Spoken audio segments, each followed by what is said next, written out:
The field of 42 cars will lead themselves around for the pace lap here at the Daytona 500. You've got a driver with Noah Hart and DJ Curtis, for that matter, whose heads are essentially on the chopping block if they don't perform because of the driver development program at Joe Gibbs. Lots of drivers that want in on that. And then you've also got and then you've got Anthony Logan, who actually does have a falling back point as well, where if he doesn't get to keep his 11 car with Joe Gibbs, he will end up going to, you guessed it, Richard Childress Racing, where his brother is racing. A little further back, you also have Kitsune Hashimoto is the only safe driver with You've got drivers that want to beat them very badly, like Kenny Myatt and Jack Halleck. You've got the Ford Brigade that's trying to prove that they're better than Toyota. You've got the RCR car of Eric Monaco, who's at the front of the field, kind of shockingly, along with Cody Lamas. All of this might all take place. All of these storylines will do battle here around this 2.5-mile oval for the Daytona 500. What do you think's going to happen? Hedge your bets now, because this race is about to go green. And now, onto the front stretch. I see Frodemar Oates back there. Ott's back there doing a really good job up on there in the qualifying order. I said that in the starting grid, I believe. Pace cars coming in. And the Daytona 500 is green. Here we go for the 7th running of the Daytona 500. Noah Hart gets a great start. The 19 car does not. Everybody seems to be lining up pretty quickly here. Oh, here goes Eric Monaco already going for the lead. He's not playing around anymore. He wants the lead badly as he dives down low. You now have Jesse Turner filing in behind him, trying to get going here. Turner's got his teammate Darren Blake right behind him as well. Penske wants to prove that they are one of the best cars on this grid.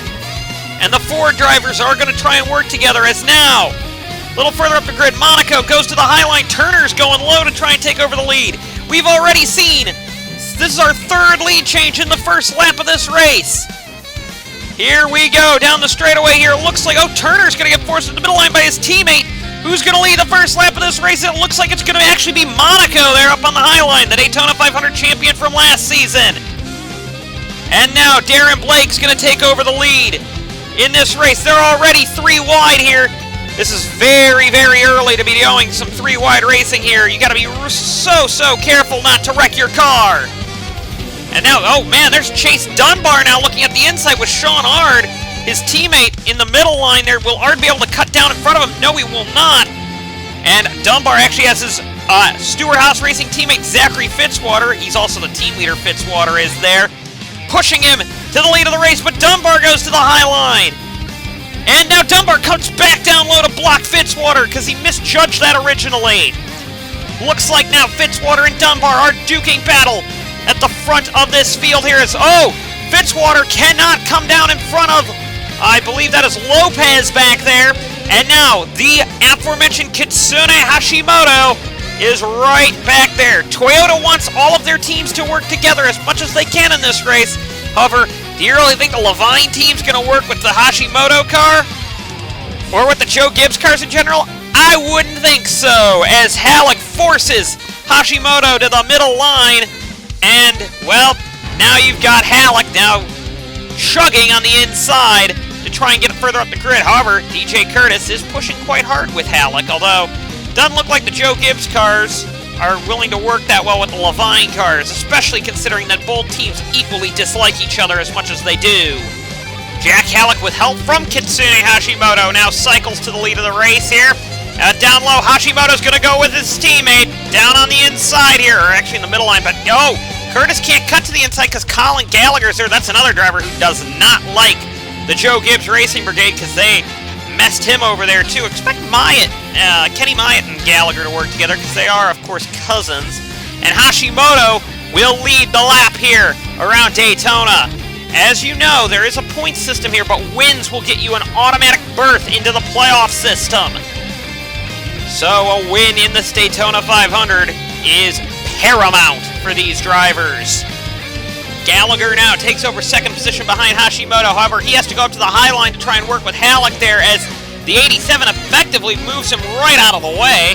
That's kind of an aggressive move there by Max Anderson there, as Anderson is now forced up high by the 95 of Kenny Myatt. Meanwhile, Kitsune Hashimoto's got to be loving this because Hashimoto has a very big lead and has led the most laps of the race so far here on lap 7. Here are a list of drivers who are kind of trailing the back of the field. You've got Casey Nanico, Jacob Hart, Leanne Campana, and then these drivers have lost the draft so far. That's Daniel Henry, Nick Napaye, Alex Tanker, Aiden Shepard, and I believe that is it for the cars that have lost field. As Kenny Myatt goes to the lead of this race. Myatt was none too happy with this Joe Gibbs team for asking him to essentially forcibly retire. And, oh, now you've got his teammate, his Levine Family Racing teammate, trying to go over for second here on the inside of Darren Blake up there. Gotta be real careful about the way that goes down there. But, right now at the front of the field, Levine Family Racing's trying to prove their worth. After a handful of laps, everybody has kind of strung themselves out into kind of a run here where Vince Freeze, Anthony Logan, and Chase Dunbar will leading this field with Kitsune Hashimoto, Max Anderson, and Samit Ozkin at the front of the field. Joshua Drake, great to see him come up through the field with Colin Gallagher in 8th, with Drew LaRousse, good to see him up the grid. Sean Ard, Voiles, Connor Monaco, and Jack Halleck also on the grid here. And then this is where things start getting a little bit more intense here. Also, Noah Hart fell all the way to the back as quickly as he could, maybe to avoid some challenges here, as Kenny Myatt back there as well. The field has spread themselves out quite quickly, though. It's going to be interesting once we get to the pit stop cycle, though, to see where these drivers are all going to slot into their respective positions. Because as you go through the field here, coming to the end of lap 19, start of lap 20, looks like the field has spreading out. It's not going to be good for somebody like Casey Nanico, Leanne Campana, Daniel Henry, Nick Napaye, Alex Tanker, and Aiden Shepard, who are all losing the lead pack. As it looks like Dunbar has gone to the lead, and the pack is maybe kicking up intensity again. That should be interesting going forward. Enes Parachaki has lost the pack now, along with Frodemar Otts. Both these drivers actually qualified pretty well, but have lost the pack here as Diaz and Matthew Logan are barely hanging on as close as they possibly can right now. Got to be real careful that they don't lose the pack next either, as the field is going to start making moves to make their first pit stop of the day coming up here. We are approaching lap 30 here, which is going to be the first time we see, which is the first lap we've heard of pit stops possibly coming here. Nobody's making the move just yet, I think, but things are going to get heated very quickly here for the first pit stop of this race. Kenny Myatt is leading this race. Let me go back over there. With Vince Freeze in second and Max Anderson third, with now Sean Ard and Colin Gallagher in fourth and fifth as they dispatch Josh Drake to the back of the towards the back of the leading group. And now Kenny Myatt continues to lead down the backstretch as Vince Freeze and Sean Ard are closing in. Myatt's teammate Halleck's a little further back, but we are approaching the end of lap 31, so we're expecting a pit stop pretty quick here, actually. I would expect it to be coming. Oh, here we go. Here's some pit stops going now. It looks like Halleck's coming in with Gallagher, Hashimoto, and a couple other cars coming in there as well.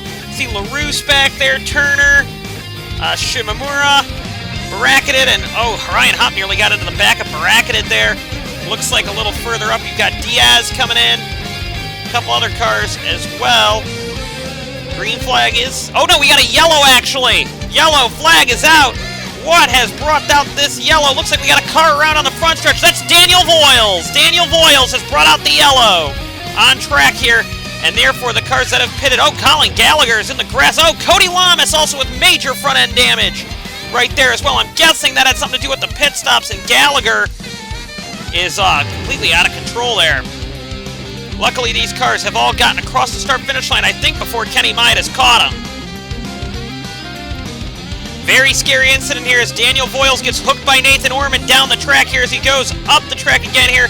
Front of the field, I missed it, but there was a green car that was involved, as was Cody Lamas and Noah Hart. I missed Noah Hart involved as well. The green car was Eric Monaco, last year's winner of the Daytona 500, was involved in that incident there. Not a good start for him. That might have been the big one right there. And Noah Hart is going to go another year without winning a Daytona 500.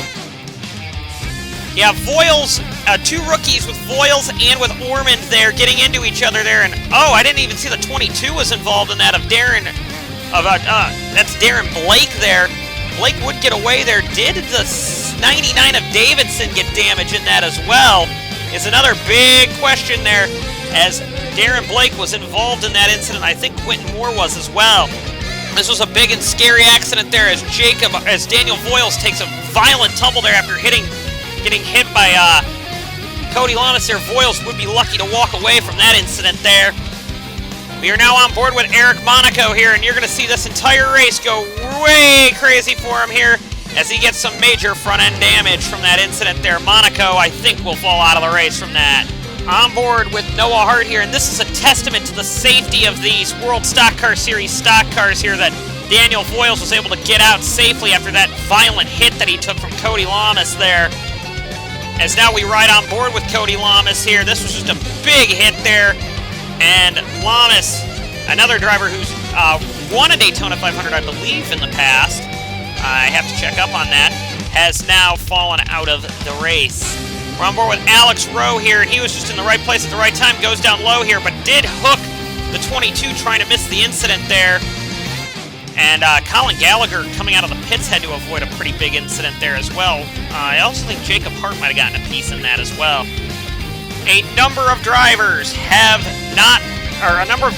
not quick enough to come off the pit road before the yellow came out, and those drivers like Jesse Turner, Cicerelli bracketed, and a number of other drivers. Kitsune Hashimoto was another big one that did not get off the pit road in time, and Shimura didn't either.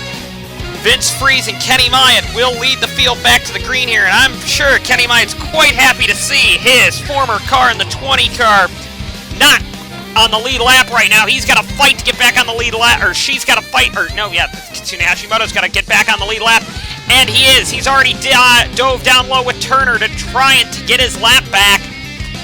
Both these drivers are going to be exciting to see what they do going forward. Zayden Davidson did have major damage to his car and is now way off the pace. Sad to see how Davidson is currently running right now. Tough break for him. Well, actually, this stemmed from when he ran into the back of Colin Gallagher here under this yellow, as there was a little bit of contact going up in front of him here, and that caused a bit of fracas there on the track there. Oh, we had a crash on track further back! This is going to be a big one, everybody, I think. Oh my goodness, huge accident on track! And we're going to take a look at this one here in a second, but that has got to be half the field right there in major damage. I see Jack Halleck's in it. Chase Dunbar's upside down, and oh boy, 39 laps in, we already have a major pile-up on the track, and this is not what we wanted to see this early. Zachary Fitzwater, DJ Curtis is in it. There's more cars that aren't damaged in this race than there are that are damaged. I only see about 8 cars that made it out okay. Race leader Kenny Myatt looks like he's okay. Ryan Haupt, Sean Ard, Colin Gallagher, Nathan Ormond. It looks like Ozkin looks pretty good. Quentin Moore. Maybe Matthew Logan, but he might have some rear end damage. Shamimura is in a mess right now. Drake is a mess. Campana can probably be fixed. Davidson had a damage from earlier. Bracketed. Parachaki. Fitzwater, oh my goodness, this is a bad situation that happened here. Hashimoto, Diaz, and Turner are all lapped down, and they, I believe, are going to actually maybe get their laps back. Yes, they are. They were in front of the incident there. We're going to take a look and see what happened at the front of the field here. This was a massive pileup. The lap car of Cicerelli bracketed comes up in front of race leader Vince Freeze here, and this is where the leaders all get by here, but Freeze comes down the track, and that's where things start going very crazy here as everybody piles in. Nowhere for anybody to go in that situation there. Oh, Shepard got a big piece of that there as well. Actually, looks like Bracketed is one of the cars that got away from the incident despite causing it. Otts was involved heavily. Tanker involved. A lot of these back markers also in it. And Bracketed just kind of merges right up into Freeze, so this incident was not needed at all here. Very over-exuberant racing for lap 39 of the race. And around goes the field, and oh my goodness, that is such a big accident there. Just nowhere for anybody to go. And that's incredibly early for the big one to be taking place there. Two major accidents at the start of this race. We're on board with Alex Rowe here, driving for Hendrick Motorsport behind his teammate of Nathan Orman, a driver who started the first caution of the race, was the cause of that. You're going to see everybody just goes up the track here, and oh, so close. Rowe would have missed it. Rowe almost missed that incident there. And I don't know, but Rowe might actually have gotten out of that with minimal damage, except he is going to need a tow back to the pits because I think he got caught on the banking. Vince Freeze, the driver who has led the most laps of the race, I think, so far, has just had nowhere really to run there, and oh my goodness, and then the whole inside line capitulates there. Oh, who went upside? That's the 41 of Dunbar went upside down there. I think he was the only car to go over in that incident there. Dunbar did. Napaye actually looks like he got out of that pretty decently. We're going to take a look and see what happened to him. We're on board with him here, and here's just how this whole incident took place. He was lucky on the inside here and tried to get away. Oh, he was the car that actually flipped Dunbar there. A couple other cars. I saw the 88 of Lopez and the 11 of Logan nearly went over there. But only one car went up and over in that accident there, and I'm sorry, I might have gotten it wrong. It might be Napier, actually. Got out of that pretty decently, if you ask me. In conclusion, 29 cars were involved in a massive pileup here on lap 39 that took out quite a lot of those cars involved. Tough break for the entire field right there. Luckily, I believe a number of cars will be able to continue. We're under a massively long red flag we're expecting here just to clean up the mess. We're on board with Samit Ozkin, who was the last car, I think, to really get out of this with hardly any damage there. He did turn Rowe there. I wonder what happened with Rowe, because Rowe might have gotten away. No, I don't think he did, because I thought he was going to get away without... No, he was the one that I think got caught on the banking that I was mentioning earlier. Leon Campana actually did not get, I think, that much damage from this incident, even though he slams on the brakes, gets into Tanker a bit there, has the 11 land on top of him, and then clips another car there. But luckily, he was able to get kind of away from this incident here. This is the helicopter cam of how a 29-car pileup took place here, and it just, when that inside line went away, that's where everything starts going bad, because it just would have slowly gone up the track and only maybe taken out like 8 cars, but that's where the other 21 cars got involved, was when Bouchard came down and clocked the inside lane. And here it is again. Just not a whole lot anyone can do there. Not a whole lot anyone's going to do in that situation. And with that, in this super slow-mo, this race will be quite a bit different when we get back. With only a limited number of cars still left in this race, teams will be scrambling to fix those cars. We'll be back after these commercial messages to see what happens for the rest of this Daytona 500.